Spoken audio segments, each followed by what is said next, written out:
kita memulai ibadah, mari bersama-sama kita berkatakan dengan iman Mazmur 91 sebagai doa kita. Dalam lindungan Allah, orang yang duduk dalam lindungan yang maha tinggi dan bermalam dalam naungan yang maha kuasa akan berkata kepada Tuhan, tempat perlindunganku dan kubu pertahananku, Allahku yang kupercayai. Sungguh, dialah yang akan melepaskan engkau dari jerat penangkap burung, dari penyakit sampar yang busuk. Dengan kepaknya ia akan menudungi engkau, di bawah sayapnya engkau akan berlindung. Kesetiaannya ialah perisai dan pagar tembok. Engkau tak usah takut terhadap kedahsyatan malam, terhadap panah yang terbang di waktu siang, terhadap penyakit sampar yang berjalan di dalam gelap, terhadap penyakit menular yang mengamuk di waktu petang. Walau 1000 orang rebah di sisimu dan 10.000 di sebelah kananmu, tetapi itu tidak akan menimpamu. Engkau hanya menontonnya dengan matamu sendiri dan melihat pembalasan terhadap orang-orang fasik. Sebab Tuhan ialah tempat perlindunganmu, yang maha tinggi telah kau buat tempat perteduhanmu. Malapetaka tidak akan menimpa kamu, dan tulah tidak akan mendekat kepada kemahmu. Sebab malaikat-malaikatnya akan diperintahkannya kepadamu untuk menjaga engkau di segala jalanmu. Mereka akan menatang engkau di atas tangannya, supaya kakimu jangan terantuk kepada batu. Singa dan ular tedung akan kau langkahi. Engkau akan menginjak anak singa dan ular naga. Sungguh, hatinya melekat kepadaku, maka aku akan meluputkannya. Aku akan membentenginya, sebab ia mengenal namaku. Bila ia berseru kepadaku, aku akan menjawab. Aku akan menyertai dia dalam kesesakan. Aku akan meluputkannya dan memuliakannya. Dengan panjang umur akan kukenyangkan dia, dan akan kuperlihatkan kepadanya keselamatan daripadaku. Orabaya shandara labara bara labara labara labara labara. Mari kita berdoa Bapak Ibu Saudara untuk Indonesia. Bapa kami dalam kerajaan surga, kami bersyukur Tuhan untuk bangsa kami Indonesia. Kami percaya Engkau berkenan atas bangsa kami. Kami tahu pasti kaki dian-Mu ada atas Indonesia. Hari ini Tuhan kami berdoa, biar lawatan Tuhan dinyatakan turun atas Indonesia. Pulihkan bangsa kami daripada segala sakit penyakit, daripada kutuk ya Tuhan. Kami hancurkan, kami patahkan di dalam nama Tuhan Yesus Kristus. Kami berkata kepada COVID-19, diam dan tenanglah. Dan kami percaya Tuhan Engkau memberkati bangsa kami hari-hari ini, mentransformasikan, memberkati Indonesia dari pulau demi pulau yang ada. Semua suku bangsa Tuhan berkati berlipat kali ganda. Tuhan, biarlah bangsa kami penuh dengan rencana-Mu, penuh dengan lawatan Tuhan. Ada perkara-perkara yang besar yang Tuhan akan lakukan atas bangsa kami Indonesia. Indonesia di tangan-Mu, Indonesia di hati-Mu Tuhan. Berkati pemerintahan kami, mulai dari jajaran yang paling atas sampai dengan keluarga demi keluarga. Kami percaya Tuhan Engkau tuntun bangsa kami untuk masuk dalam satu dimensi yang luar biasa, melangkah bersama dengan Tuhan, menggenapi semua rencana-Mu. Kami berdoa penuh dengan Roh Kudus, Indonesia penuh dengan Roh Kudus ya Tuhan. Biarlah bangsa kami hari-hari ini menjadi pembawa Pentakosta ketiga ya Tuhan, karena kami percaya Engkau mempunyai rencana yang dahsyat atas bangsa kami. Tuhan, terima kasih banyak sampai Indonesia menjadi contoh, menjadi teladan buat banyak negara-negara yang ada di muka bumi ini ya Tuhan. Biarlah dari Indonesia lahir orang-orang yang dahsyat, orang-orang yang luar biasa, yang cinta mati-matian akan Engkau, penuh dengan Roh Kudus. Terima kasih banyak Tuhan. Kami berdoa juga untuk generasi Yeremia. Berkati generasi Yeremia, pakai generasi Yeremia, generasi muda, mulai dari anak-anak sampai orang-orang dewasa. Engkau akan pakai mereka di tempat di mana Engkau tempatkan, di posisi di mana Tuhan posisikan mereka semua untuk menjadi teladan, untuk menjadi dampak, untuk menjadi berkat dimanapun mereka ada. Kami percaya Tuhan Engkau yang pakai generasi ini untuk generasi yang militan di dalam Engkau. Generasi yang takut akan Tuhan, cinta mati-matian kepada Tuhan Yesus, tidak kompromi terhadap dosa, dan memberikan hidup mereka untuk hidup di dalam kekudusan bersama dengan-Mu. Kami percaya hari-hari ini Engkau melawat bangsa kami, perkara yang besar sedang terjadi atas Indonesia. Terima kasih banyak Bapa. Terima kasih Roh Kudus. Engkau dahsyat buat kami. Di dalam nama Tuhan Yesus Kristus kami berdoa dan mengucap syukur. Haleluya. Sama-sama kita katakan amin. Shalom saudara. Pada Voice of Pentecost kali ini, kita akan membahas mengenai pencurahan Roh Kudus, termasuk peristiwa Pentakosta yang banyak diperbincangkan dalam dunia kekristenan. Setiap aliran dalam kekristenan memiliki pandangannya sendiri mengenai Pentakosta.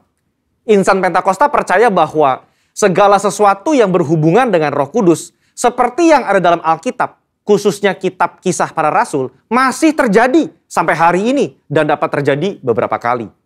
Ini termasuk pencurahan Roh Kudus itu sendiri, karya-karya dan mujizat yang dikerjakannya. Banyak istilah pergerakan yang telah didefinisikan oleh para ahli. Yang pertama, Dr. Peter Wagner. Dia menggunakan istilah Third Wave Movement, di mana Azusa Street dikatakan sebagai gelombang pertama, gerakan karismatik sebagai gelombang kedua, dan pemulihan tanda-tanda dan mujizat sebagai gelombang ketiga. Yang kedua, Dr. Billy Wilson, presiden dari ORU dan co-chair Global Empower 21, menggunakan istilah Fourth Wave atau gelombang keempat untuk menggambarkan kegerakan Roh Kudus masa kini dan masa depan. Beliau menempatkan Azusa Street sebagai gelombang pertama dan masa kini sebagai gelombang keempat. Yang ketiga, Dr. Tim Hill, General Overseer dari Church of God Cleveland, Tennessee, menyatakan visi bahwa amanat agung akan dituntaskan dengan kuasa Pentakosta di masa kini. Garis besar dari semua pembahasan di atas mengenai pekerjaan Roh Kudus di masa yang akan datang adalah amanat agung Tuhan Yesus Kristus hanya bisa diselesaikan dengan kuasa Roh Kudus. Karena itu kita sangat merindukan adanya lawatan Roh Kudus yang secara luar biasa di masa kini dan yang akan datang. Pendeta Dr. Insinyur Niko Nyotora Harjo juga mendapatkan visi dari Tuhan mengenai apa yang Roh Kudus akan dan sedang kerjakan di masa-masa ini, yaitu yang disebut dengan Pentakosta ketiga. Yang menarik untuk dibahas adalah apa yang membedakan visi ini dengan yang diutarakan oleh para hamba Tuhan Pentakosta karismatik lainnya. Visi Pentakosta ketiga adalah keberlanjutan dari peristiwa Pentakosta yang terjadi di kamar atas Yerusalem sebagai Pentakosta pertama. Berlanjut ke peristiwa di Azusa Street sebagai Pentakosta kedua, dan sekarang kita ada pada masa Pentakosta ketiga. Kita perlu memperhatikan ciri-ciri dari Pentakosta yang pertama sebagai indikator dalam menganalisa berbagai kegerakan Roh Kudus yang terjadi semenjak Yerusalem sampai hari ini. Ciri-ciri yang dikatakan sebagai peristiwa Pentakosta adalah, pertama, bersifat masif, ekspansif, dan multi-etnis.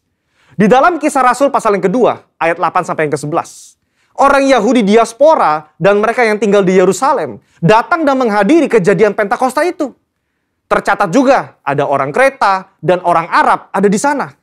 Saat pertobatan dan penuaian terjadi di Yerusalem, 3.000 orang bertobat dan gereja mula-mula pun bangkit.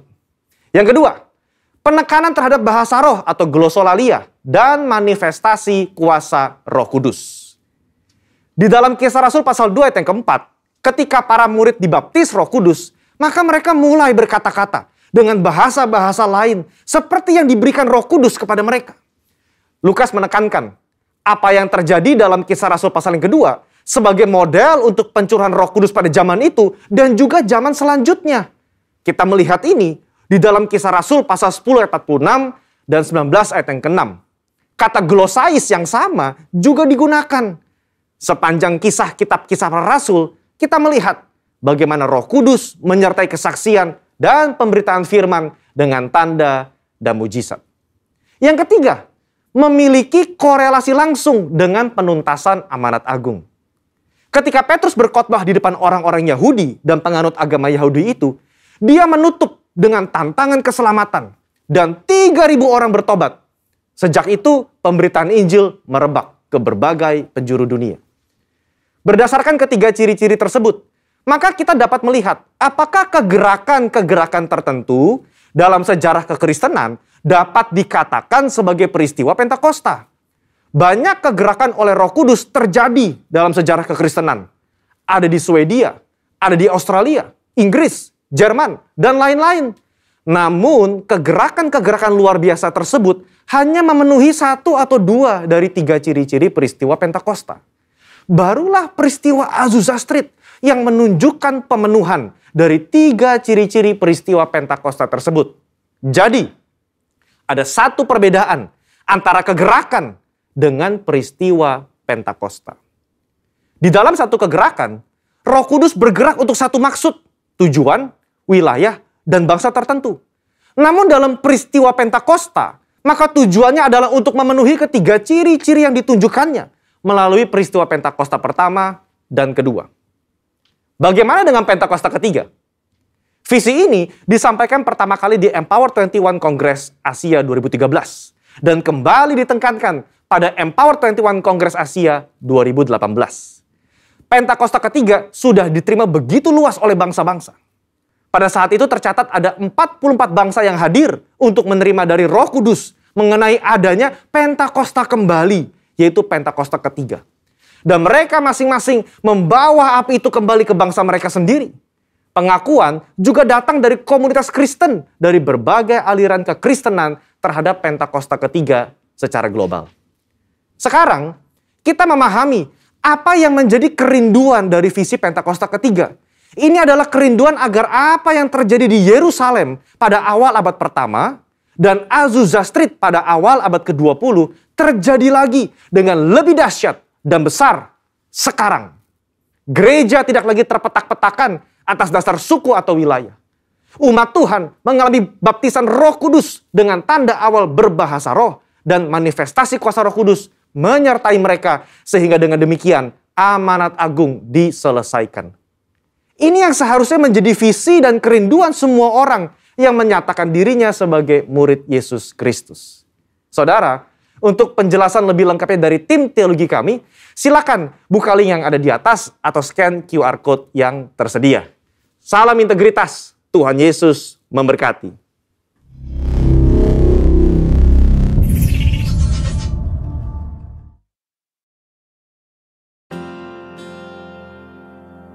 Sebelum lebih lagi kita masuk dalam pujian penyembahan dan firman Tuhan, bersama-sama kita deklarasikan Pentakosta ketiga. Pentakosta ketiga adalah pencurahan Roh Kudus yang dahsyat di zaman ini, melebihi yang terjadi di Azusa Street. Pentakosta ketiga akan mengakibatkan penuaian jiwa yang terbesar dan yang terakhir sebelum Tuhan Yesus datang kembali. Pentakosta ketiga akan membangkitkan generasi Yeremia, yaitu anak-anak muda yang dipenuhi Roh Kudus, cinta mati-matian kepada Tuhan Yesus, tidak kompromi terhadap dosa, dan akan bergerak untuk memenangkan jiwa. Pentakosta ketiga lahir di Indonesia dan bergerak ke bangsa-bangsa. Gerakan ini dari timur ke barat dan akan kembali ke Yerusalem. Pentakosta ketiga akan memberikan kuasa untuk menyelesaikan amanat agung, dan setelah itu Tuhan Yesus datang kembali. Mari tundukkan kepala kita bersama-sama Bapak Ibu Saudara.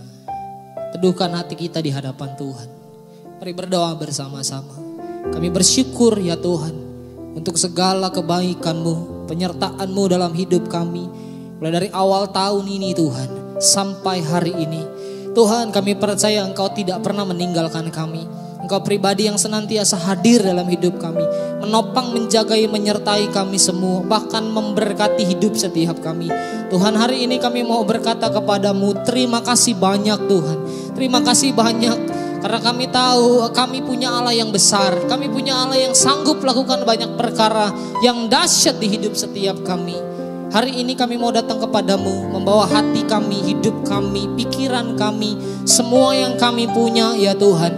Biar semua menyenangkan hatimu, semua kami berikan kepadamu. Karena kami tahu tidak ada yang lain di dalam setiap kehidupan kami yang lebih penting daripada Engkau dalam kami Tuhan. Kami berdoa hadir di tengah-tengah kami, jamah hidup kami, lawat kami hari ini, pulihkan, sembuhkan, bebaskan kami Tuhan. Bangkitkan kembali hidup setiap kami Tuhan. Karena kami percaya Engkau hadir buat kami. Haleluya.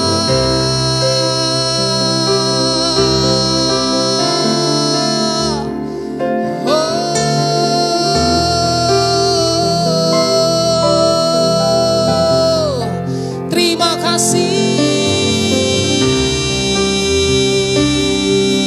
Tuhan. Terima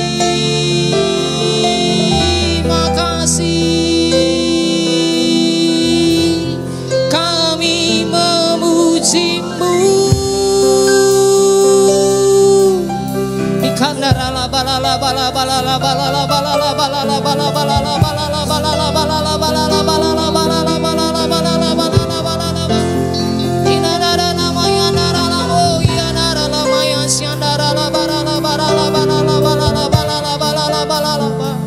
kasih-Mu melimpah buat kami Tuhan. Terima kasih, terima kasih, terima kasih. Kami mau datang kepadamu meninggikan Engkau Tuhan hari ini. Ini hidup kami. Yesus, Engkau baik. Terima kasih Tuhan, terima kasih. Mari angkat tangan saudara, katakan pujian ini sama-sama. Panggil dia. Engkau baik Tuhan. Terima kasih Bapa. Haleluya. Mulia, mulia bagi anak domba. Mulia, mulia bagi anak domba, sebab Engkau mulia dan layak dipuji, yang duduk di tahta dan yang akan memerintah selamanya atas semua yang di bumi.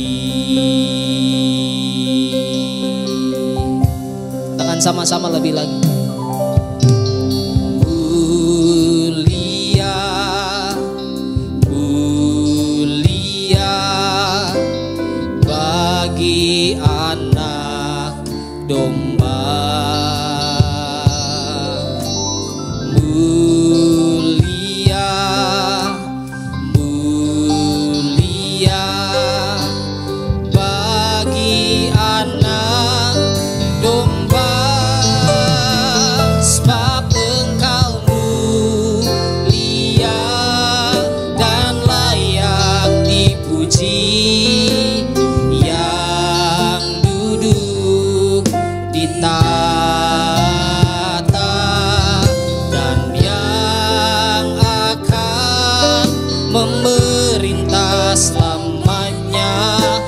Semua yang di bumi, sebab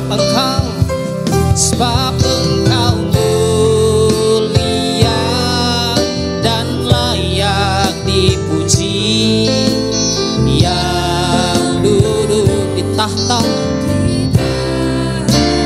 yes Lord, dan yang memerintah selamanya.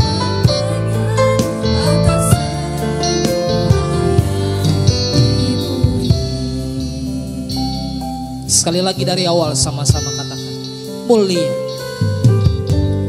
Mulia, mulia bagi anak domba. Mulia,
bangkit menyembah Tuhan.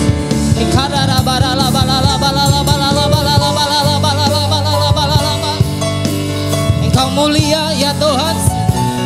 Kami percaya padamu. Kami kagum akan Engkau ya Tuhan. Hadir di setiap ibadah kami di rumah-rumah ya Tuhan. Kami tahu Engkau hadir ya Tuhan.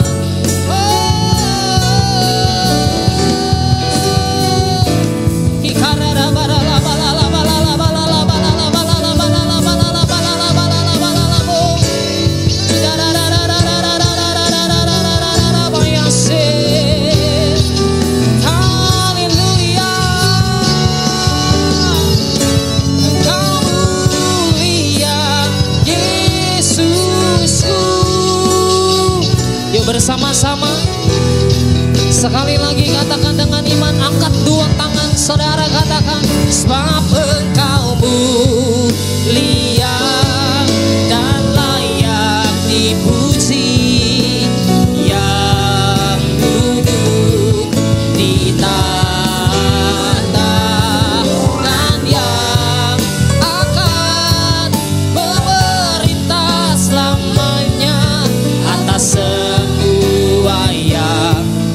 semua, atas semua yang di bumi, atas semua yang di bumi.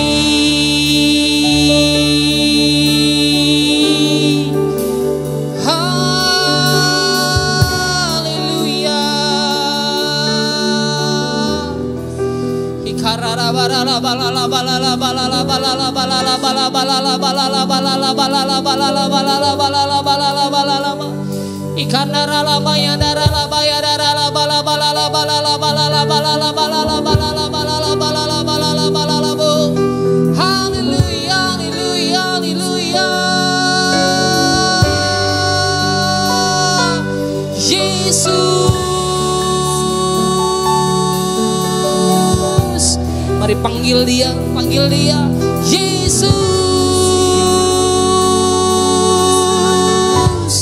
Hadir dalam kami saat ini, kami merindukanmu, kami mengejar hadirat-Mu ya Tuhan. Nyatakan kuasa-Mu. Oh,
Tidak ada yang lain yang kami mau kejar selain kami mau kejar Tuhan dalam hidup kami.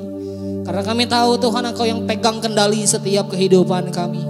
Tuhan, hari ini kami berdoa, kami berterima kasih, kami bersyukur kalau kami boleh merasakan Engkau hadir dalam hidup kami. Kami boleh merasakan Engkau hadir di rumah kami. Kami boleh merasakan Engkau hadir di perjalanan kami. Kami boleh merasakan Engkau hadir Tuhan dalam setiap pekerjaan hidup kami. Apapun yang kami lakukan. Tuhan, terima kasih. Terima kasih. Kami sayang padamu ya Tuhan. Kami sayang padamu. Kami cinta Engkau Tuhan. Jamah hidup kami. Biar hidup kami boleh terus berjalan di dalam setiap kehendak-Nya Tuhan. Terima kasih Engkau menyertai kami sepanjang tahun ini. Kami percaya kuasa-Mu nyata buat kami. Tuhan, sebentar kami ingin mendengar apa yang menjadi isi hati Tuhan. Melalui hamba-Mu yang Tuhan sudah pilih untuk menyampaikan apa yang jadi isi hatinya Tuhan. Maka biar Tuhan Engkau pakai hamba-Mu ini dengan luar biasa untuk menyampaikan kehendak-Mu buat setiap kami. Supaya kami berjalan dan kami menjadi kuat. Dan waktu kami berjalan bersama dengan Engkau, kami tahu kami akan berbuah. Dan buah itu tetap untuk hormat kemuliaan nama-Mu. Terima kasih banyak Tuhan. Terima kasih banyak. Berbicaralah, berfirmanlah, kami siap mendengar. Di dalam nama Tuhan Yesus Kristus kami berdoa dan mengucap syukur. Haleluya. Sama-sama katakan amin. Shalom Bapak-bapak, Ibu-ibu semuanya yang saya kasih di dalam Tuhan Yesus. Sebelum kita masuk di dalam pemberitaan firman, mari kita satukan hati, kita berdoa. Segala puji syukur kami naikkan kepada-Mu Bapa di dalam nama Tuhan Yesus. Sungguh kami bersyukur Tuhan kalau Engkau yang sudah menyertai kami boleh memasuki di bulan November ini Tuhan. Kami percaya Engkau yang menyertai kami, Engkau juga terus akan menyertai kami sepanjang tahun ini. Terima kasih Bapa, ini saatnya juga kami akan mendengarkan firman-Mu. Dan Engkau urapi lidah bibir hamba-Mu untuk boleh menyampaikan kebenaran firman-Mu. Hamba-Mu percaya setiap firman yang ditaburkan pada hari ini tidak pernah akan kembali dengan sia-sia. Karena firman itu akan melakukan segala kehendak-Mu. Terima kasih Bapa. Hanya di dalam nama Tuhan Yesus kami sudah berdoa dan mengucap syukur. Haleluya. Amin. Baik saudara-saudara sekalian, di dalam nama Tuhan Yesus kita ada di dalam bulan November. Di tahun ini sudah 11 bulan kita dipelihara oleh Tuhan. Nah, kita juga saat ini berada di dalam akhir zaman, saudara. Nah, kita saat ini juga akan mendengar satu firman dengan tema Radical Change, Need Radical Revival. Di dalam 2 Timotius 3 ayat 1-4 dikatakan demikian, saudara. Ketahuilah, pada hari-hari terakhir akan datang masa yang sukar. Manusia akan mencintai dirinya sendiri dan menjadi hamba uang. Mereka akan membual dan menyombongkan diri. Mereka akan menjadi pemfitnah. Mereka akan berontak terhadap orang tua dan tidak tahu berterima kasih. Tidak mempedulikan agama, tidak tahu mengasihi, tidak mau berdamai. Suka menyelekkan orang, tidak dapat mengekang diri, garang, tidak suka yang baik, suka mengkhianat, tidak berpikir panjang, belagak tahu, lebih menuruti hawa nafsu daripada menuruti Allah. Nah, saudara, ini surat Rasul Paulus yang ditujukan kepada Timotius, ya, seorang anak rohaninya. Ya. Dan ini merupakan surat Rasul Paulus yang terakhir. Jadi ditulis mendekati akhir hidupnya saat dia dipenjara di kota Roma, di mana Rasul Paulus akhirnya mati syahid. Nah, pesan terakhir yang sangat penting biasanya disampaikan seseorang. Nah, Rasul Paulus berbicara kepada Timotius sebagai anak rohaninya dan serta berharap Timotius dapat tetap teguh memegang firman Tuhan dan meneladani Rasul Paulus dan tetap semangat meneruskan pekabaran Injil di masa sulit sekalipun. Nah, kalau yang kita baca di dalam 2 Timotius 3 ayat 1-4, ya, sebenarnya ini masalah siapa saudara? Orang mungkin berpikir ini masalah orang dunia.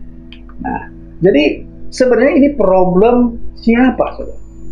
Nah, saya mau katakan, this is the greatest tragedy in the church today. Kenapa begitu saudara? Saudara bisa lihat di dalam 2 Timotius 3 ayat 5 dikatakan, secara lahiriah mereka menjalankan ibadah mereka, tetapi pada hakikatnya mereka memungkiri kekuatannya. Jauhilah mereka itu. Nah, kalau kita lihat dari ayat ini berbicara bukan orang di luar Kristen. Ini berbicara orang-orang di dalam gereja, saudara.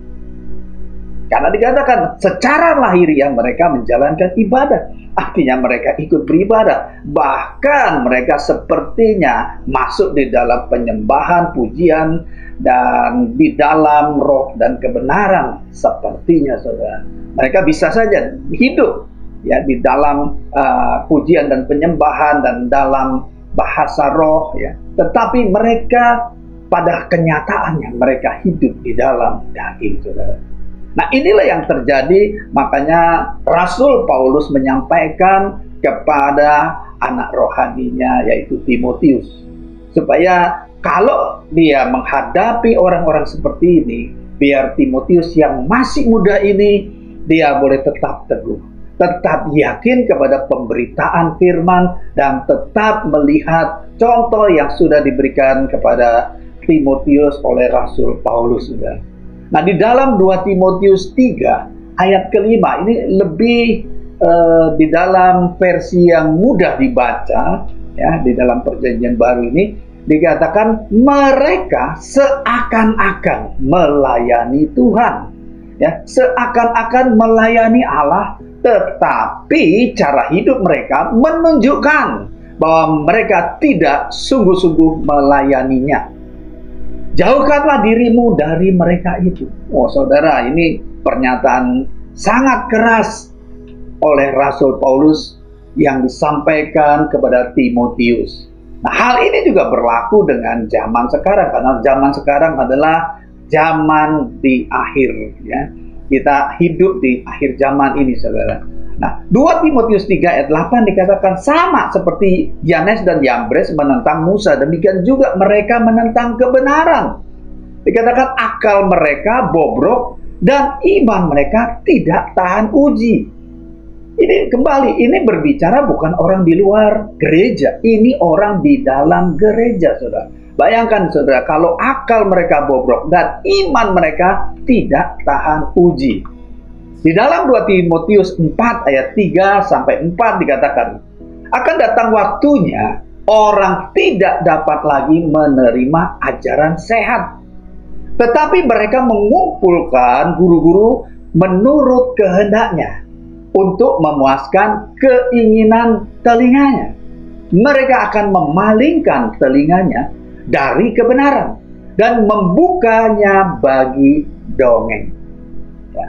Jadi orang datang ke ibadah, orang datang untuk mendengarkan khotbah ya, bukan untuk firman-Nya yang hidup, yang mengubahkan hidupnya, tetapi dia mencari orang yang bisa memberikan dia kekuatan, memberikan dia motivasi, memberikan dia semangat untuk hidup, saudara. Dan yang dibicarakan masalah berkat, masalah kesembuhan, saudara. Bukan masalah-masalah yang mendasar, yaitu hidup benar, hidup kudus di dalam Tuhan, saudara.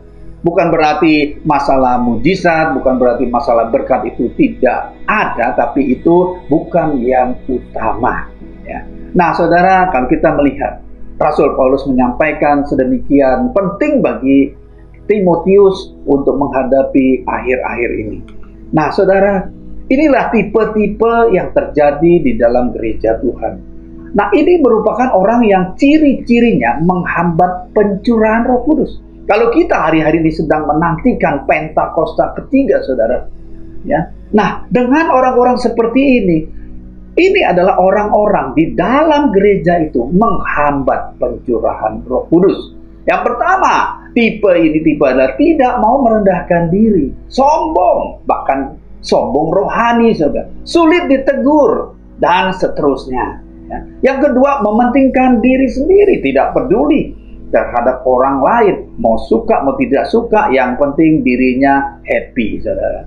Nah, bahkan tidak hormat sama orang tua, yang penting dirinya enjoy, saudara. Nah, yang ketiga ada tidak mau berkorban, serakah, pelit bahkan, saudara. Nah, tidak mau berkorban hari-hari ini, saudara, kalau kita lihat, ya, banyak juga di antara jemaat maupun pengerja sekalipun, saudara, yang tidak rela untuk kembalikan persepuluhan, saudara. Oh, dengan berbagai alasan, saudara. Ya. Nah, saya mau katakan, saudara, ini adalah tanda-tanda orang-orang Kristen, gereja Tuhan di akhir zaman, saudara. Nah, yang keempat adalah hidup dengan cara-cara dunia. Tadi sudah dikatakan, sepertinya mereka melakukan ibadah, tetapi pada dasarnya mereka tidak percaya akan kekuatan firman Tuhan yang ajaib itu. Ya. Sehingga apa? Mereka menghalalkan segala cara untuk bisa sukses, untuk bisa mencari keuangan yang baik, keberhasilan, ketenaran, ya.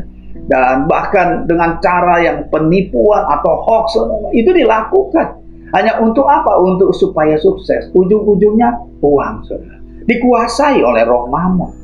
Nah, demikian juga dengan kehidupan bebas, seks bebas. Seorang hamba Tuhan mengatakan kalau orang berperilaku seks bebas, itu dikatakan seperti binatang, saudara. Di dalam kehidupan binatang itu tidak ada namanya janji nikah. Ya. Yang ada hanya seks, saudara. Nah, itu yang terjadi di dalam kehidupan orang-orang di akhir zaman. Kembali, saudara, ini juga terjadi di dalam gereja Tuhan. Nah, narkoba, LGBT, dan seterusnya. Ini juga dengan pola hidup, dengan cara-cara dunia. Inilah orang-orang Kristen yang menghambat pencurahan Roh Kudus. Nah, saudara, sudah tahu firman, tetapi tetap dilakukan. Nah, ini berbicara masalah mendukakan Roh Kudus, saudara. Nah, sudah ditegur, sudah diingatkan, ya. Tapi kalau ditegur justru membantah, seperti tadi dikatakan, tidak mau merendahkan diri dan tidak mau bertobat dan terus hidup di dalam dosa. Artinya menentang teguran daripada Roh Kudus, menentang teguran melalui orang-orang yang dipakai oleh Tuhan untuk menegur, baik melalui pemimpin, melalui hamba Tuhan, melalui gembala, melalui saudara, semua keluarga, semua siapapun, atau melalui kejadian pun bisa terjadi, saudara, bahwa Tuhan sedang menegur. Nah, kemudian saudara sudah ditegur, sudah punya hal-hal yang dia hadapi, dia alami dalam kehidupannya, dia terus mengeraskan hati. Akibatnya apa? Pikirannya rusak. Yang benar jadi salah, yang salah jadi benar, saudara. Nah, itulah seperti hari-hari ini, saudara, seperti orang-orang di LGBT, saudara, ya, itu mereka membenarkan diri. Tidak ada masalah, firman Tuhan mau katakan bahwa Adam dan Hawa, mereka bisa melakukan Adam dengan Steve, saudara. Itu yang terjadi, saudara. Ya, saya mau katakan, saudara, kalau sudah pikiran jadi rusak dan mengeraskan hati, saudara, apa yang terjadi? Roh Kudus akan undur. Seperti saudara kita lihat pengalaman daripada Saul, saudara, bagaimana dia terus melakukan kejahatan sampai akhirnya Roh Allah undur daripadanya. Nah, Rasul Paulus katakan kalau orang yang tidak bisa ditegur, lama-lama dikatakan serahkan kepada iblis, artinya digojok, saudara. Perlindungan Tuhan terbuka sehingga iblis akan menguasainya. Nah, saudara, keadaan akhir zaman yang begitu rusak seperti ini, ya, itu hanya bisa dilakukan oleh satu kebangunan rohani yang luar biasa. Maka tadi, saudara, saya katakan bahwa kalau kita mau radical change, ya, ada satu perubahan yang radikal, harus ada satu kebangunan rohani yang radikal, saudara. Nah, itulah yang kita nantikan Pentakosta ketiga. Nah, apa itu Pentakosta? Pentakosta ada 3 hal, saudara. Berbicara penuaian. Ya, di dalam perjanjian lama itu dikatakan penuaian hasil pertanian. Di dalam perjanjian baru berbicara penuaian jiwa. Semua apa yang ada di dalam perjanjian lama itu menggambarkan apa yang akan terjadi di perjanjian baru.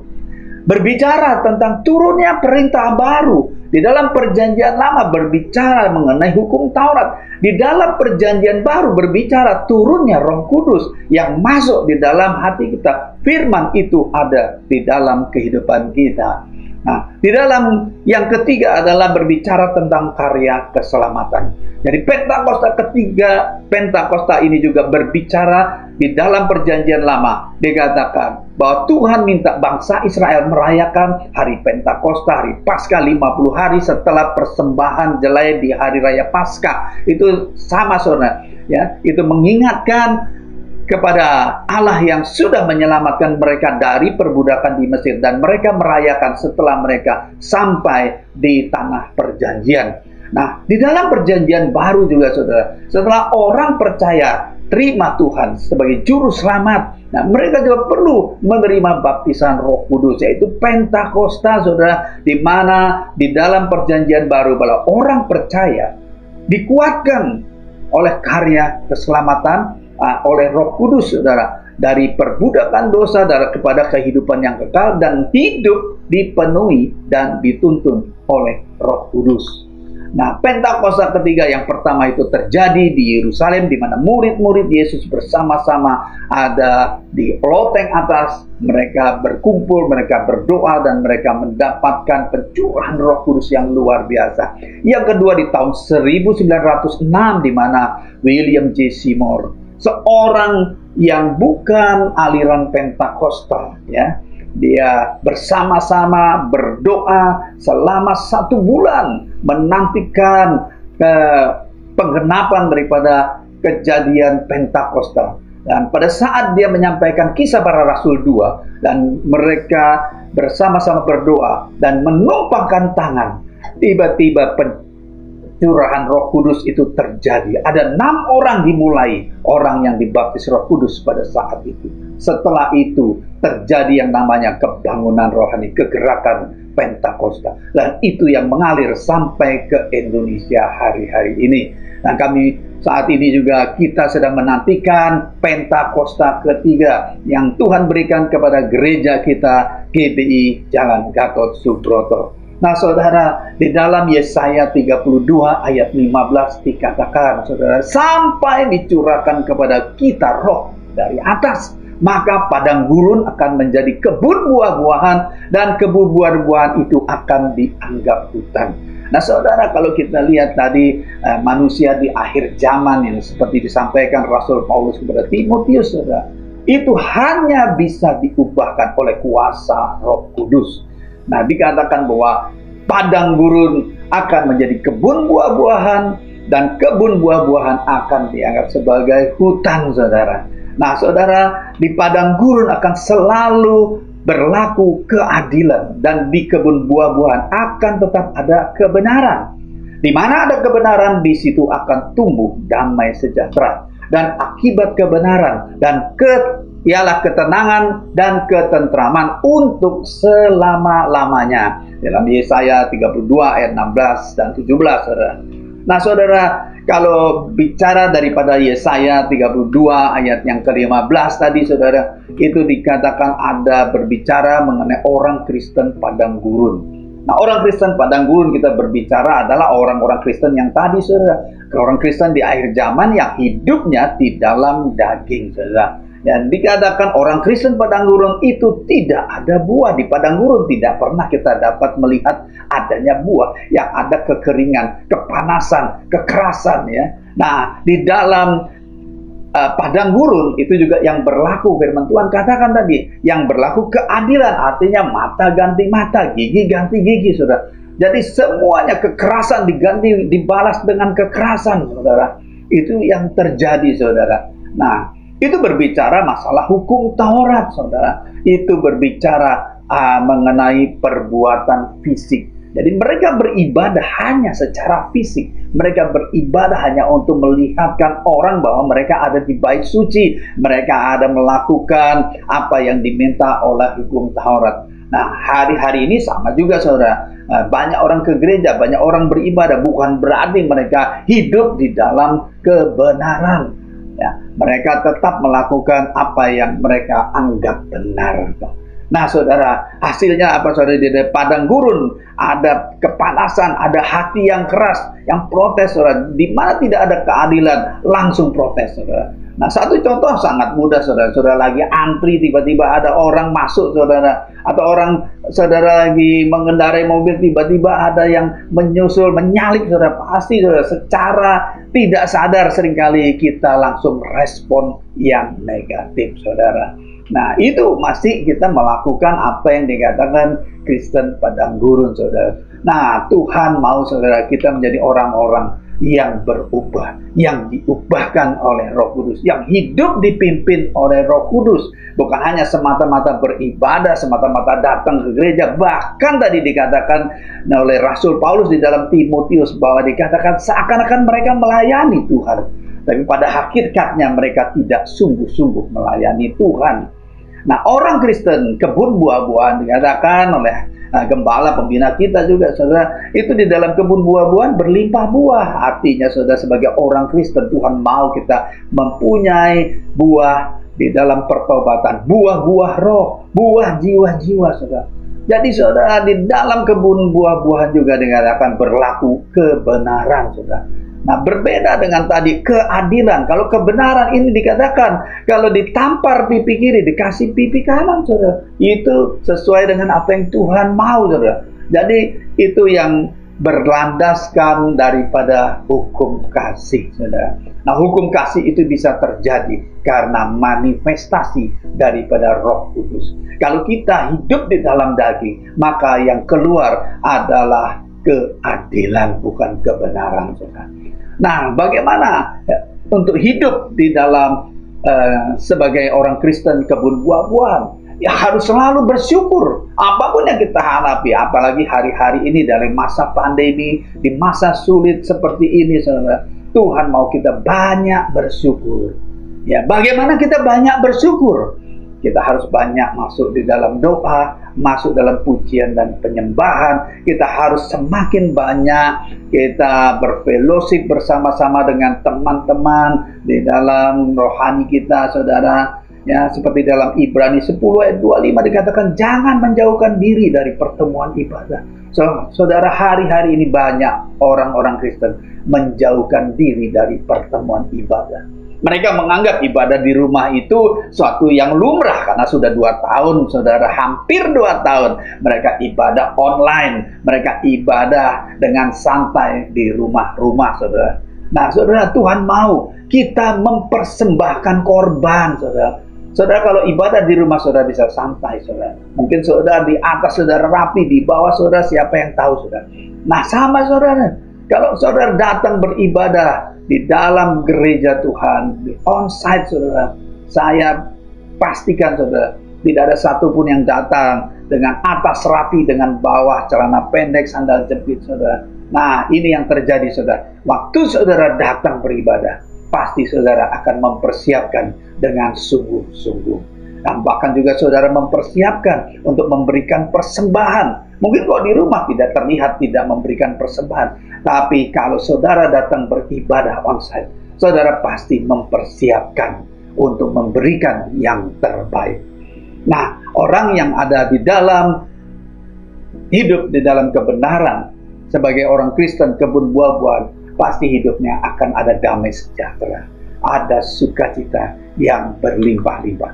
Dan semuanya itu saya mau katakan, saudara, ini adalah perbuatan daripada kuasa Roh Kudus yang saat ini kita nanti-nantikan di dalam Pentakosta ketiga.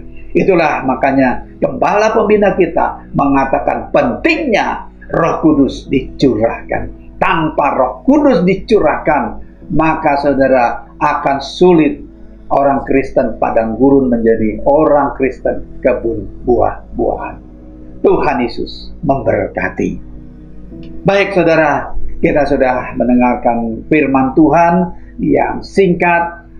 Biarlah apa yang saya boleh sampaikan pada hari ini boleh ada dipahami, boleh ada dimengerti, dan biar Roh Kudus yang terus berbicara di dalam kehidupan saudara. Jika saudara ditegur, saudara seperti tadi dikatakan bagaimana Saul saudara ditegur ya, terus mengeraskan hati akan berakhir dengan fatal, saudara.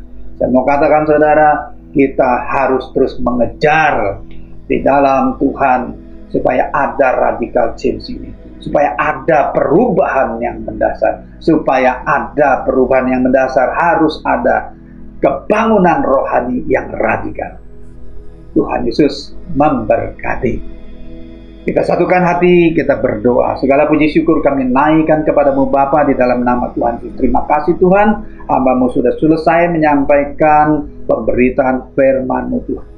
Kami percaya kalau kami ada di akhir zaman ini Tuhan, kami melihat bagaimana kondisi keadaan di akhir zaman, bukan hanya di luar, tetapi juga di dalam gereja Tuhan. Tuhan, kami berdoa Tuhan, biarlah ada kebangunan rohani yang luar biasa di setiap gereja-gereja Tuhan, khususnya yang ada di rayon 1G ini Tuhan. Kami berdoa Tuhan, biarlah pencurahan Roh Kudus Pentakosta ketiga segera terjadi di gereja-gereja Tuhan, di cabang-cabang semuanya mengalaminya Tuhan. Terima kasih Bapak, terima kasih Tuhan. Kami menyerahkan semuanya ini ke dalam tangan-Mu. Kami juga memberkati buat kepala rayon kami Tuhan, buat pendeta Yohanes Raja Guguk Tuhan. Kami percaya Engkau yang sudah memakai hamba-Mu ini untuk boleh menggembalakan di rayon 1G Tuhan. Berkati dia, pakai hamba-Mu ini dengan luar biasa lebih lagi Tuhan. Kami berdoa juga Tuhan, Engkau berkati pelayanannya, Engkau berkati segala pekerjaannya juga.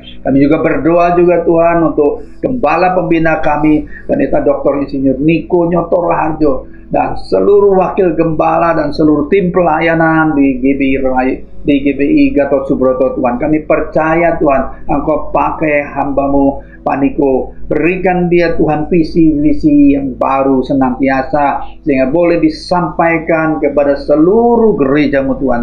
Dan kami percaya Tuhan, Engkau yang memberikan tuntunan-Mu Tuhan, Engkau juga yang akan terus menyertai gereja-Mu Tuhan. Terima kasih Bapa, kami serahkan semuanya ini ke dalam tangan-Mu, hanya di dalam nama Tuhan Yesus. Dan sebelum kami berpisah dari tempat ini, kami juga mohon berkat daripada Tuhan. Saudara-saudara kasih Tuhan Yesus, mari kita angkat tangan kita, arahkan hati kita kepada Tuhan, dan terimalah berkat, kasih karunia, damai sejahtera, sukacita, kesehatan, kekuatan, berkat yang berlimpah-limpah dari Allah Bapa kita di dalam putra yang tunggal kekasih kita, Tuhan kita Yesus Kristus, dengan penyertaan, perlindungan, penghiburan, kuasa, otoritas, hikmat, pengurapan, persekutuan yang manis dengan Roh Kudus boleh menyertai saudara-saudara sekalian mulai hari ini sampai Maranatha. Tuhan Yesus datang kedua kali dengan permai, menjemput kita semuanya, bahkan sampai kekal selama-lamanya. Kita yang percaya dan sangat diberkati, kita akan bersama-sama. Amin. Selamat hari Minggu. Tuhan Yesus memberkati.